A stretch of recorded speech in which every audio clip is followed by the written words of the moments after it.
Olá, ouvintes! Eu sou a apresentadora Isabela e sejam muito bem-vindos ao nosso podcast Bora Contar, o podcast que dá espaço para histórias que o tempo não pode apagar. Hoje falaremos sobre um período mais marcante na América Latina, a ditadura militar, na Argentina, que durou entre 1976 e 1983. Para entender esse tempo de medo e resistência, temos dois convidados especiais. Um sobrevivente que viveu aos horrores do regime e um historiador, especialista em histórias da América Latina. Sejam muito bem-vindos. Eu sou o Arthur, sou um historiador especialista em histórias da América Latina e queria agradecer pelo convite. É importante manter viva a memória desse período tão doloroso. Eu sou o Lucas, sobrevivente da ditadura militar argentina. Falar disso ainda dói, mas é necessário. As pessoas precisam saber o que aconteceu. O apresentador Juan e o nosso primeiro tema são as ditaduras argentinas do século XX. Antes de 1976, a Argentina já havia passado por outros golpes militares. Como eram esses regimes? Sim, a Argentina teve várias ditaduras no século XX. Em 1930, 43, 55 e 66. E todas vieram com o mesmo discurso: salvar o país da desordem. Mas, na prática, eles tiravam liberdades, perseguiam opositores e colocavam o exército como dono do poder. Essas experiências abriram caminho para o golpe de 1976, o mais violento de todos. Eu era jovem, mas lembro do clima de medo. Ninguém falava de política em voz alta e todo mundo desconfiava de todo mundo. Mas o que veio em 1976 foi o inferno. A apresentadora Luísa e agora a gente vai falar sobre um outro tema, o golpe de 1976 e o início da ditadura. Como foi o golpe que iniciou a ditadura? Para ser mais específico, o golpe aconteceu em 24 de março de 76. Os militares tiraram Isabel Perón do poder, alegando que o país vivia o caos e que precisava restaurar a ordem. Eles criaram uma espécie de junta militar, com comandantes do Exército, Marinha e Aeronáutica, e chamaram o novo regime de Processo de Reorganização Nacional. Mas, na verdade, era o início de um dos períodos mais sombrios da Argentina. Eu lembro bem desse dia. De manhã, as rádios já estavam tomadas, só tocavam o hino.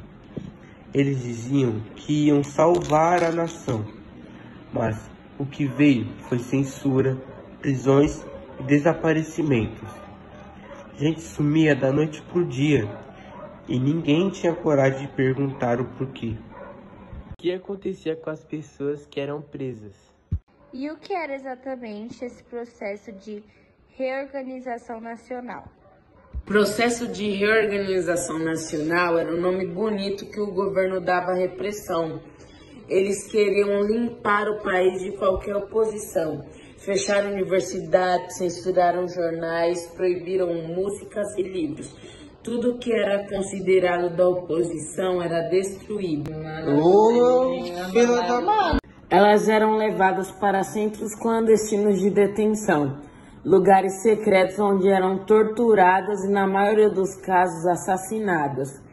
O Estado negava tudo, dizia que as pessoas tinham fugido, mas estima-se que 30 mil argentinos desapareceram entre 76 e 83.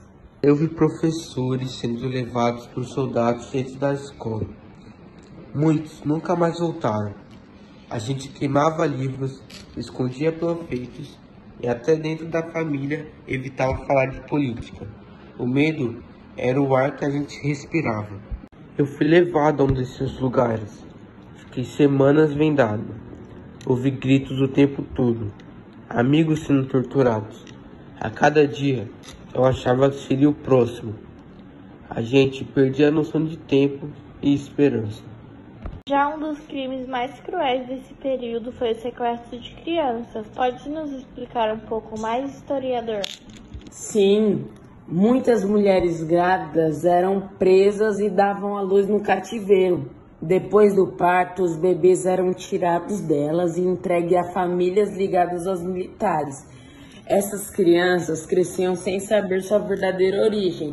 Foi uma tentativa de apagar uma geração inteira de opositores. Conheci uma mulher que teve o filho tomado. Ela nunca mais o encontrou. Décadas depois, descobriu que ele tinha sido criado por uma família militar. Ela já tinha morrido quando ele descobriu a verdade. Essas histórias partem o coração. Agora eu vou falar um pouco como era o medo e o silêncio. Como era viver o dia a dia sobre esse regime? Era um silêncio absoluto. A gente não podia confiar em ninguém. Um vizinho podia te denunciar só por ler um livro proibido. Muitos fingiam que nada estava acontecendo, porque o medo era maior que a culpa. E esse silêncio é exatamente o que eles queriam. Uma sociedade com medo de pensar.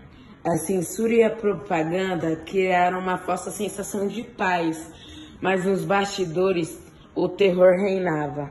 Como a ditadura controlava a informação? Tudo era censurado.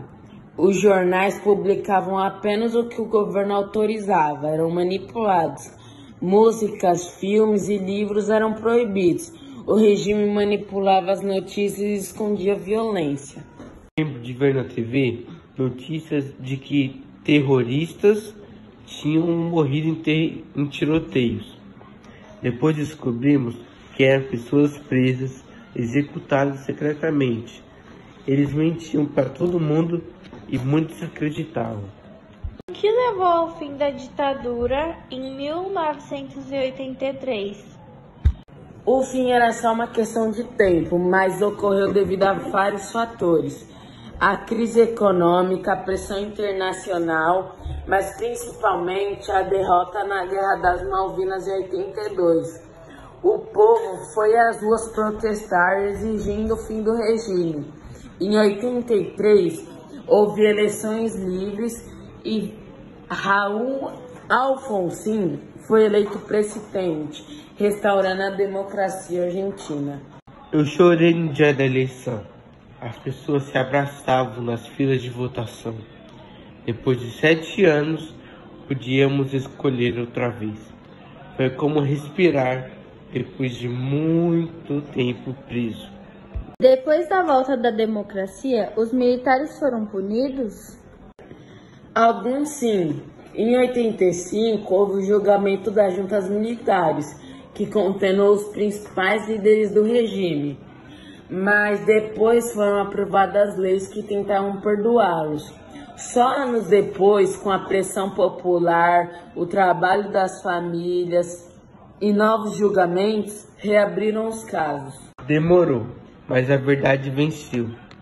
Ainda há feridas, mas ver alguns responsáveis pagando pelos crimes traz um pouco de paz. O que mais dói é saber que muita gente nunca foi encontrada. Quem são as avós da Praça de Maio? São um grupo de mulheres que começaram a se reunir em 77, em frente à Casa Rodada, para exigir notícias dos filhos e netos desaparecidos. Elas lutam até hoje para recuperar as identidades das crianças roubadas. Mais de 130 netos foram encontrados graças a elas. Sobre o legado e a importância da memória, o que a Argentina aprendeu com esse período? As mulheres são a alma da Argentina. Mesmo com medo, elas foram para a rua e nunca desistiram. Elas ensinaram que o amor é mais forte que a violência. Aprendeu que a democracia não pode ser tomada como garantida. É preciso lembrar, ensinar e contar essa história. A memória é o que impede a repetição dos nossos erros do passado. A memória é o que nos mantém vivos. Falar dói, mas o silêncio dói mais. Enquanto contarmos o que aconteceu, o medo nunca mais vai vencer. A ditadura argentina deixou marcas profundas, mas também exemplos de coragem e resistência. Agradeço ao nosso historiador e ao nosso sobrevivente por suas vozes e histórias. E você, ouvinte, por nos acompanhar até aqui. Lembre-se, sem memória não há liberdade. Até o próximo episódio de Bora Contar.